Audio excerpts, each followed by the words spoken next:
One minute. Now the second person who's taking on. Rahul, I will send you I have also done a little bit of research. The American Psychological Association on Homosexuality, I will say photocopy there what they have said, that it's not a disorder, and send it to you. The second young man who wants to take on Father Dominic.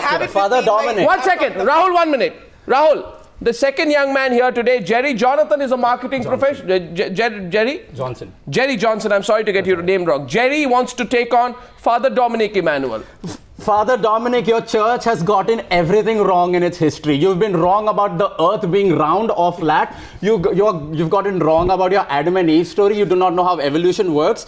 You've been wrong consistently about women's rights. You've been wrong about children and talking about what happens in prison. Well, let's talk about what happens in seminaries and churches around the world. No, let's not be offensive. So let's not be I'm not even going to go there. I'm not going You go in that to direction. the point, yeah. But the point is, the morality that you're talking about as what your God says, which is completely against the gods of Farooq Abdullah and various other gods. Yeah. Whatever your morality is, I think it is one of the most pitiful kind of morality that looks at human sexuality only as pipes that fit together. Human sexuality is far more complex than that, Father Dominic. You need to realize the entire human body can become a sex organ. It's not only the pipes that can fit together that make up a human sexual phenomenon. So the church needs to be educated about human sexuality before it goes around talking about the morality of it. Because frankly, you are spreading immoral views to the youth. If sexuality you are immorally is corrupting the youth, telling them to live deceitful lives, telling them to live dishonest lives, telling them to live in the closet, telling them to not practice what they truly feel. And we'll accept you as long as you feel bad about it. As long as you feel bad about it, we will accept you. It's so your patronizing. views are immoral. You are preaching dishonesty. Friend. You're preaching dishonesty and deceitfulness. My dear, imagine. Do not get married. My dear. Okay, let him respond. My dear friends, if you're talking about sex is not just in the organs, but it is the whole body, why are you crying? Why are you crying? Because your church doesn't believe that we have said that we welcomed decriminalization. I'm sorry to say, both Arnab, you and all of you are ignoring this point of mine. Okay. Which you did not say you welcomed decriminalization. You did not welcome it. And now you're putting words in my mouth. You did not welcome it. You began this segment saying the church does not welcome it, the church is not against it. So stick to your word. Your church did not welcome decriminalization. You started this segment saying we do not welcome it, we are not opposed to it. But it's not against it. Correct, but you did not welcome opposed to it. So what does that mean? What does that mean? It means you're not for homosexual behavior, which means you're for criminalization of that behavior. It's one or the other. Father Dominic, you have to pick a side. My goodness. I don't want to send you to a logic class because I also said that we do not consider these people criminals. Did you hear that? Make very good logic, yeah? Don't be choosy. Father, mentioned that Father, did you write this? Consider them criminals. Father, I've been reading a lot of what you say. Yes. 1 second, Father. By the way, your friend Ashok Rao Kavi is also on the program now. Yes. Father, 1 minute. I want to read. Father. 1 minute. This is the part. I want to read what Father Dominic Emmanuel said. He said. Yes. Look. He said genuine. No. He says, are Hindu, Sikh, and other religions ready to accept it as natural? For he says, genuinely legalizing it would mean granting them many other rights, including that of marriage, including that of raising a family. And therein lies the basic problem. He wants, Father Dominic Emmanuel wants to take away rights from gay people. As long as and then he says, I don't want... I just want to mention one thing. Yeah, Ira wants to say something. Can I just mention one thing? I just want to say that this law was brought in 150 years ago by Lord Macaulay, by the British, brought in Section 377. England decriminalized homosexuality. England decriminalized homosexuality in 377 in 1960. And just yesterday, England and Wales made gay marriage legal. So I just don't understand why countries like England and the US are able to move ahead, countries that are dominated by the church, but India, is still left behind. So I think we really need to look at where we stand versus even England, which is the country. In fact, I have a feeling judicial Christian Victorian values in. These are all completely. This is not about religion. This is about a certain Victorian mindset. Kamal Faruqui on India. Kamal Faruqui. Sorry. This is all just a Victorian mindset. Sorry. It's not at all about our Indian culture and religion and our values. Neither England.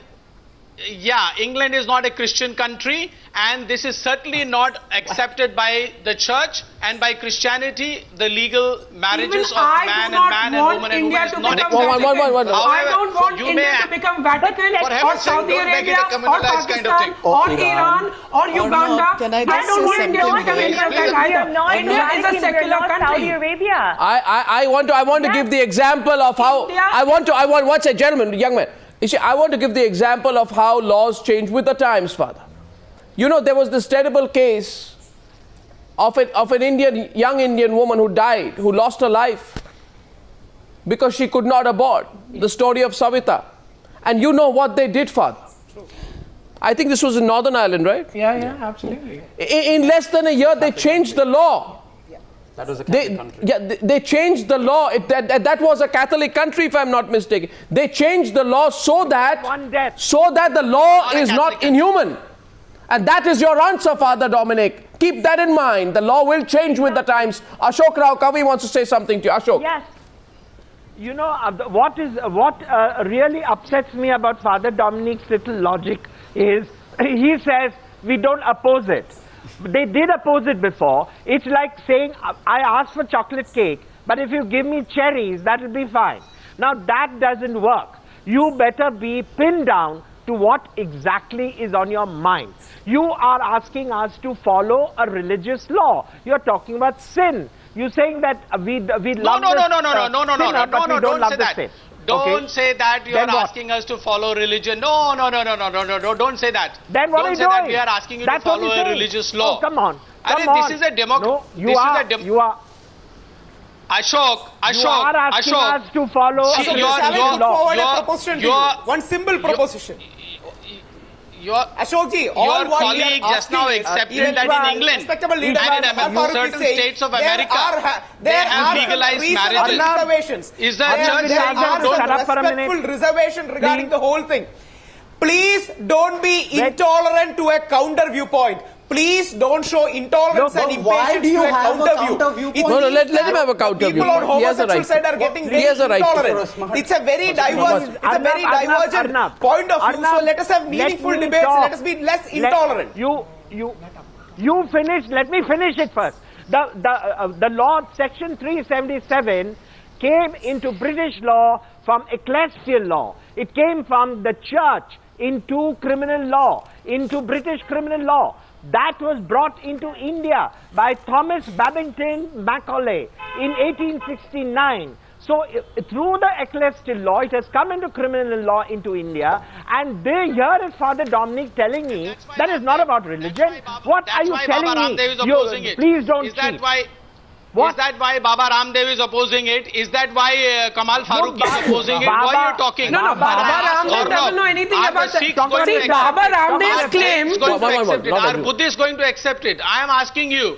You are making a reference to the Christian ecclesiastical law. My dear friend, the Dalai I'm asking you.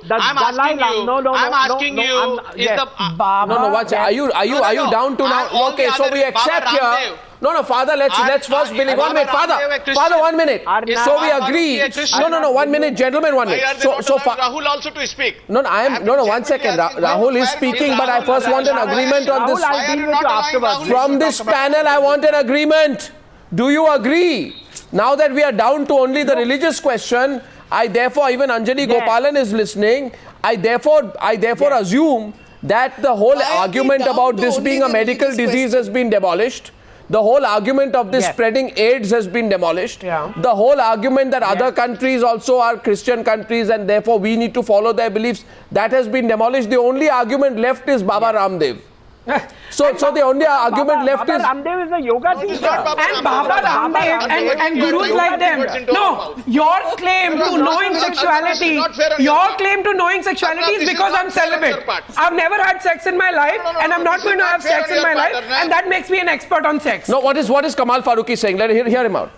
Suddenly, hear Kamal Faruqui out. Arnabji, there is nobody saying that homosexuality is a disease. Nobody is saying it is an illness. It is a divergent behavior that need to be discussed and a consensus should be evolved. No. You see, one minute.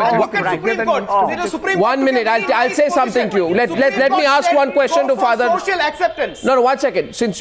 Let me ask one question to Father Dominic Emmanuel. Anjali Gopalan, don't cringe. Let's go into the basics of this issue.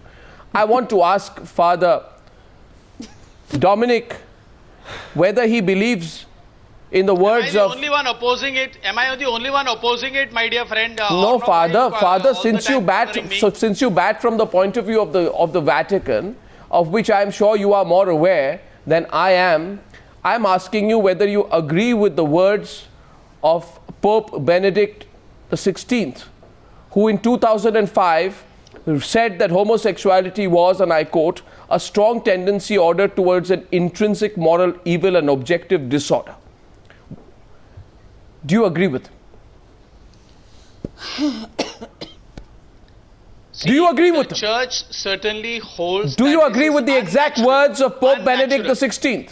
And definitely, I have not read this statement. How have you not read the statement? You're pretending not to hear. Of course you have. You are pretending tonight. Yes, he's pretending. Father, how can you not have heard of this? Is considered as... Father, you are aware of it. Now answering you that if you are not allowing me to speak. I am saying that this is a moral disorder. Father, It's a deviant behavior. Father, you know something? Oh my God. Father, I remember, 1 second, then Father, you know, no, 1 minute, young man, 1 minute. Father, 1 minute, Father, your Pope Francis, in July 2013, let me tell you a story. He was on a flight back from Brazil, and he was asked a question on this subject. And you know what he said? Pope Francis contradicted what Pope Benedict XVI said. And Pope Francis said, reflecting the changing view of the church, he said, and I quote, if a person is gay and seeks God and has goodwill, who am I to judge? And you know why I asked you the first question?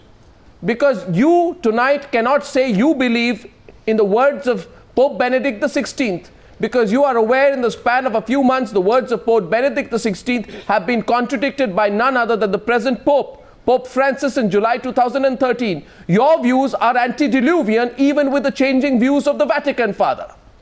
Do you realize what's happening here? Arnab, do you realize, Father? Arnab, with all due respect to you, Father, with all due respect to you, I pity your sense of logic. Well, Totally with respect to you, I just quoted that Pope Francis is opposing the stand of Pope Benedict XVI. Father, they are saying two different things. Pope Francis is saying that the church is too obsessed with the church, and he did not know whether people are actually engaging. No, Father. No, Father. Church is the most obsessed and who am I with to judge? No. Ashok Rao Kavi is coming into the debate here tonight. Father, I quoted everyone absolutely correct. If you want the full quote, I'll send that to you as well. Ashok Rao Kavi. I know this quote. I've been reading before. Then you just said you don't know. No. When I asked you the first time, you said I never heard of it. I would like to bring in Baba Ramdev, because I think I'm done with Dominic. I want to say that Baba Ramdev, if Easwar says and if Dominic says he's a religious leader, I would like to deny it totally. You have done with the whole world, man. Teacher. That's it. You have done with the whole world. No, listen. Look, my dear friend, everyone was asked opposed to you, you are done apologize. with. No, yes, of course, I don't need you in my life. You know, the point I'm trying to say is that Baba Ramdev was clearly made to apologize. He was made to apologize by religious leaders at Hardwar, because he actually gave a totally Christian meaning to Vedanta. For your information, that man is not a Hindu religious leader. He is a yoga teacher, and you better know that. He may have let a us large not following, attack but personally. Let us have a discussion about the idea. This is a precise problem I have with homosexuals. They keep on attacking all people who even raise a slightly different point of view that they are having. But we have Baba Ramdevji might be having a viewpoint. Shri Shri Ravi Shankar might be having a viewpoint. Let us meaningfully engage with them. And there are reservations. Why is homosexual community intolerant to such respectable reservations from divergent views?